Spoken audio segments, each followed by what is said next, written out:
Hey guys, welcome back to Top 10 Nerd. So we're coming at you today with a part 2 of our top 10 teenage superheroes list. Now some of these heroes have grown up into, well, bigger heroes, while others have stayed young. But regardless, they've all got quite interesting histories. So without any more hesitation, let's just jump right in.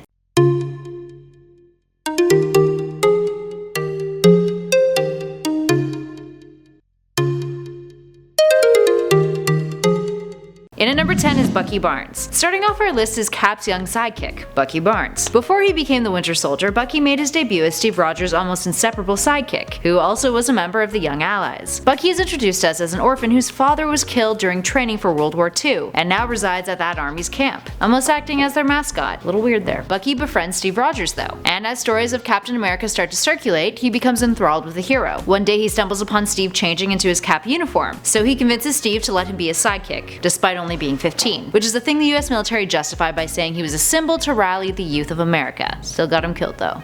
Sort of. In at number 9 is Violet from The Incredibles. Moving away from mainstream comics and into blockbuster movies, Violet is a superhero teen from the 2004 Disney Pixar film, The Incredibles. Violet is capable of generating impact-resistant force shields, and more importantly, can become invisible. How thematically fitting for a teenager. All Violet wants to do is disappear, but over the course of the film she overcomes her struggle with her lack of confidence, learning that she can be powerful if she only believes in herself. Her younger siblings also have superpowers. Her brother Dash has super speed, and her little brother Jack has a wide range of shapeshifting abilities. Up next, number 8 is Nova. When we first meet Sam Alexander, he's a 15-year-old living in Arizona who doesn't believe his father's drunken claims that he was a Nova Centurion. But after his father disappears and he's visited by Rocket Raccoon and Gamora, he puts on his dad's helmet and becomes Nova, a part of the Nova Corps, who are an intergalactic police force. Wonder why that sounds familiar. First appearing in 2011's Marvel .1 issue number 1, Nova was created by Jep Loeb and Ed McGuinness, and the character would eventually go on to become a member of the Avengers after an invitation was extended to him from Thor. And for those of you wondering, the original Nova was created in 1966 and goes by the name of Richard Rider. In at number 7 is Donna Troy. Donna Troy was initially created to help make Wonder Woman more family-friendly after the fallout from Frederick Wortham's seduction of the innocent. DC introduced the series Impossible Tales that featured Diana's younger self, called Wonder Girl, in which she went on adventures with her mother. By 1961 though, Wonder Girl became separate from Wonder Woman, and in 1965 became a member of the Teen Titans. Wonder Girl wouldn't get her own origin story until 1969, which featured her as an orphan being rescued by Diana, then brought to Paradise Island where she was endowed with Amazon powers, adopting the secret identity of Donna Troy. In our number 6 spot is Jubilee. First introduced in 1989, Jubilee would become the youngest member of the X-Men, and a bit of a sidekick to Wolverine. Jubilee was the daughter of 2 wealthy Chinese immigrants, and was a promising gymnast, with many thinking she had potential to be in the Olympics one day, until her parents were assassinated, causing her to be sent to an orphanage, which she didn't like one bit. She ran away,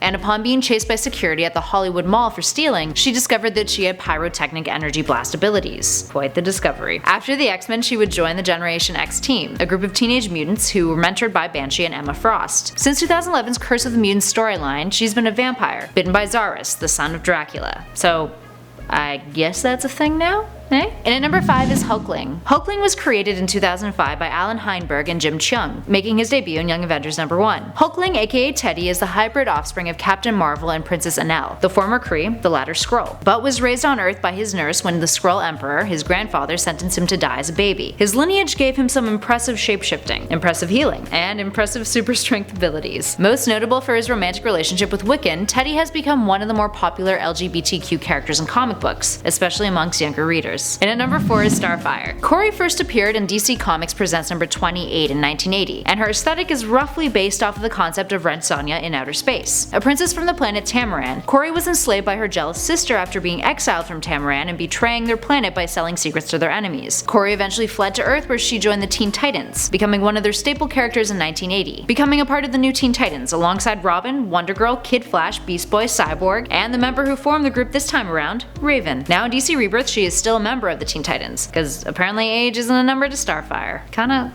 odd though. And at number 3 is Superboy. There's a handful of characters who operate under the name Superboy. So today we're going to be focusing on the first who appeared in 1944 in More Fun Comics number 101. Prior to his debut, Jerry Siegel had pitched the idea of Superboy, a mischievous prankster, but DC editor Mort Weisinger thought a character like that would cheapen Superman's image. But this changed in 1944 when they took a new approach, and wanted to give young readers a more relatable character in the Superman franchise, similar to Batman's sidekick, Robin the Wonder Boy. Up next at our number 2 spot is Jason Todd. Back in 1983, we were introduced to Jason Todd, a strawberry blonde clone of Dick Grayson who then dyed his hair black when he got his own Robin costume. Then in 1988, we got a new and improved Jason Todd, except this one was edgy. He was a street kid. He met Batman when he was trying to steal the Batmobile's tires, and he was kinda into murder. Big time, actually. So naturally, everyone hated this incarnation. So much so that DC editor Dennis O'Neil decided to pull a publicity stunt and let readers call in to vote on whether or not he should die. And I think we all know how that one turned out. And finally, last but not least, in our number 1 spot is Aqualad. So there's been 2 teens to take up the mantle of Aqualad. And since one is a big fan favorite and the other is one of the founding members of the Teen Titans in 1964, we decided that we're talking about both in this number. The first Aqualad, Garth, made his first appearance in Adventure Comics 269 back in 1960, and he was Aquaman's kid sidekick. He formed the Teen Titans with Dick Grayson and Wally West in The Brave and the Bold number 54, and they were eventually joined by Donna Troy, getting their own spin-off in 1966. The second Aqualad, Jackson Hyde, has been a bit more popular with the fans. He first appeared in Brightest Day number 10 in 2010, which coincided with Aqualad's appearance in the Young Justice animated series, although the two are slightly different from one another. And now?